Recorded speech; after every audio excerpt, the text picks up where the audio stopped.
The Steam Machine is an awesome little system with serious gaming chops and cute aesthetics. It makes a great entry point for PC gaming if you've been sitting on the sidelines for a while and you want a console-like experience with some added PC functionality. But like everything else in 2026, they're a bit expensive, and like everything Valve makes, they're hard to buy right now. Fortunately, along with releasing the Steam Machine to the masses, Valve also dropped an updated version of SteamOS, which works well with AMD GPUs, making it much easier to build your own homebrew Steam machine. Yes, Bazite is an option and arguably more fleshed out, but if we're going to be building our own Steam machine, let's use the real deal and make it comparable as we can. We've gone through more retailer listings than we can count, and here's what we've managed to come up with for a DIY Steam machine that, according to our testing, will outperform the Steam machine by as much as 18% for slightly less money. Now, while this PC will be faster, it's not as compact, but it's also far more upgradable, far easier to work with, and with its off-the-shelf components, far easier to fix and maintain too.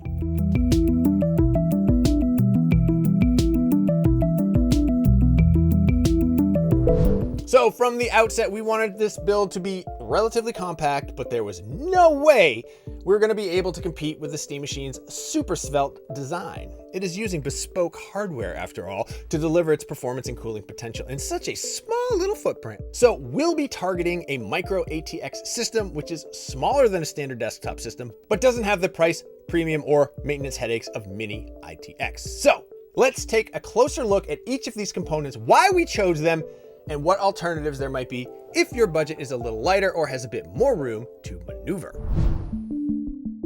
The AMD Ryzen 5 7600X is a great entry-level CPU from the AMD Zen 4 generation of CPUs, and it's actually cheaper than the 7600 Non-X for some reason, so we're gonna go with that. It has 6 cores and 12 threads like the Steam Machine, but it can boost up to 5.3 gigahertz, which is 500 megahertz more than the Steam Machine's CPU. Pulls a lot more power, sure, but this is a desktop chip. It is bound to. If you want to boost your CPU performance a little more, the Ryzen 5 9600X is only around $10 more. That can't be right. That has to be wrong. Okay, I looked it up. It is only about $10 more, and it offers 5 to 10% additional CPU performance, as well as better thermal efficiency, which can help keep temperatures down.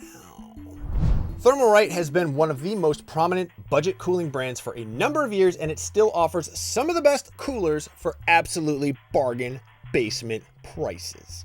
For less than $20, you get a CPU cooler that's big and powerful and will easily keep our 7600X within reasonable temperatures. There are many alternatives, but you're not going to find much better performance for this kind of money. Not in this economy. If we could spend less on a motherboard and have it do what we need it to do, we would. But at the sub $100 mark, you really lose a lot of features, and we risk hamstringing the CPU with weak power delivery. This affordable B650 motherboard from ASRock is the right size, still gives us PCIe 5 and 4 for fast SSDs and graphics, 2.5 gigabyte Ethernet, and a good enough mix of USB-A and USB-C ports. Now, we are not using an X3D CPU, so there is no risk of burning here. And though it only has dual memory slots, we aren't planning on filling them both yet. The only feature we really wish it had was built-in Wi-Fi, but similar motherboards with that option were at least $30 more. You still have Ethernet as a high-performance option, which you should use anyway, and you can always get a decent USB Wi-Fi adapter for $20. This is the part of the build that's going to change by the time you see it, and again by the time someone else sees it, and probably right now since I started this sentence. Memory is in flux, and what's good and what's cheap is changing all the time. It's infuriating. At the time of writing though, you can get a single stick of PNY Performance DDR5 5600 MTS, that's mega transfers per second, for $200. That does mean leaving some dual channel performance on the table, but it makes upgrades way easier in the future. You just drop in a second 16 gigabyte stick rather than replacing the whole lot.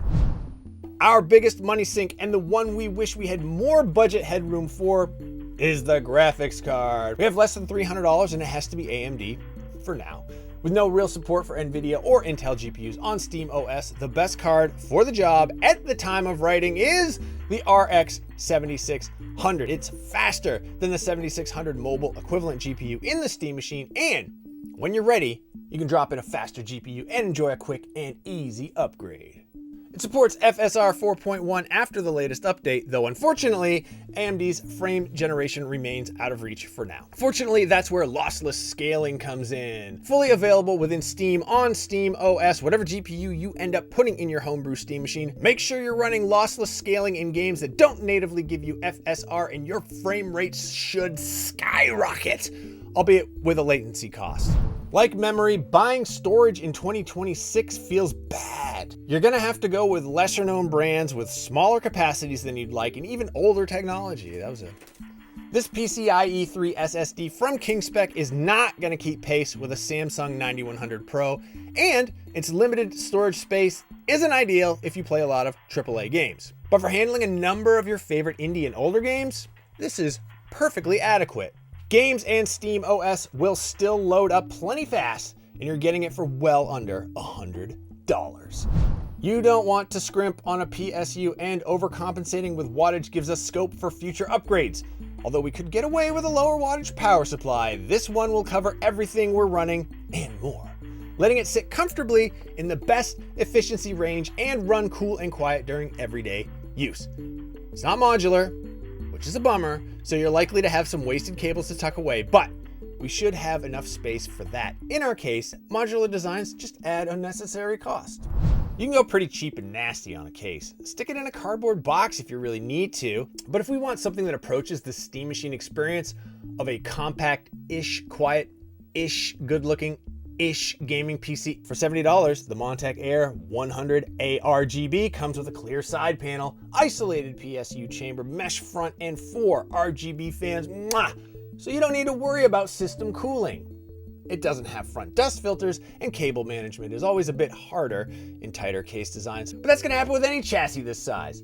It's a lot of case for not a lot of money, and though you could save $20 to $30 if you go for something with fewer fans, you're going to feel the quality difference. Whenever you're buying a new PC, it's a story of trade-offs. The Steam Machine is a tiny little living room PC, but in order to fit into that small chassis, Valve sacrificed some performance. You can get better performance at around the same cost, though it won't come in nearly as small of a package. But once you have it set up with SteamOS, it will play anything a Steam Machine can and more, with better frame rates, better thermals, better upgradability, and much, much easier maintenance. Across all 4 of the games we tested, this custom build beats the Steam Machine, but while the performance is higher, it struggles in the same places the Steam Machine does. Really, the 4 extra compute units in the desktop Radeon RX 7600 make up for most of the difference here. For instance, in Death Stranding 2, the Steam Machine only gets 35 FPS average at 4K with FSR set to performance mode and the medium graphics preset.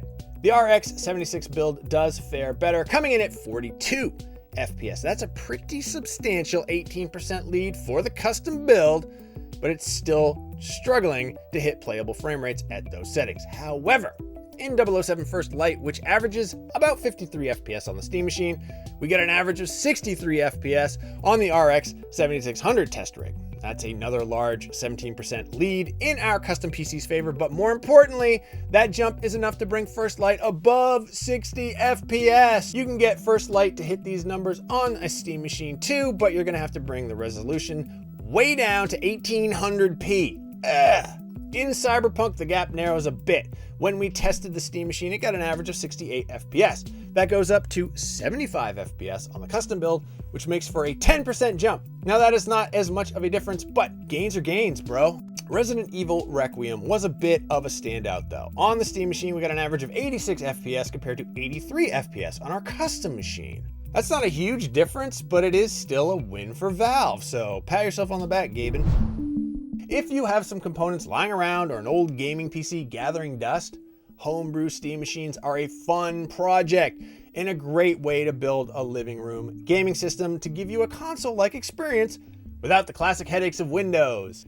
For more Steam Machine, make sure to check out our review of the Steam Machine, and for everything else, keep it right here on IGN.